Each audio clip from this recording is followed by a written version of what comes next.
Even with the charter school movement being around as long as it has, we still, at least for Los Angeles, see a large discrepancy in the number of leaders of color that are servicing communities of color.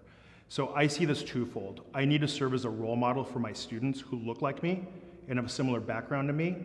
Second, I want to inspire the next generation of leaders of color and let them know that if I broke off and did it on my own, that they can do it too. I think the unseen leader of color that we often forget to count is the board member. So for me, it's very important that leadership with leaders of color from the communities that we serve are also represented on our board of directors. And I think if you look at our board of directors, while it's not 100% leaders of color or board members of color, it is mandatory for me in good conscience to operate my school with the majority of our board members being leaders of color as well. I was very inspired by a young man who, just like me, was coming from an immigrant family. He was from El Salvador. My family's from Cuba.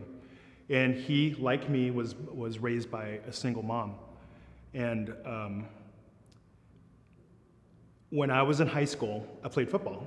And on football Fridays, you had to wear a tie. And I remember for years and years and years, because I was raised by a single mom and there wasn't a man in the family, I would wear a clip-on. And people would make fun of me for having a clip-on.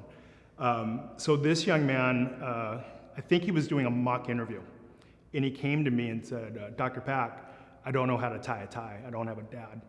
And that was kind of the moment where, like, that kid is me. And I had no one to fill that role, and I had to wear that clip-on. Symbolically, let me show this kid how to tie a tie.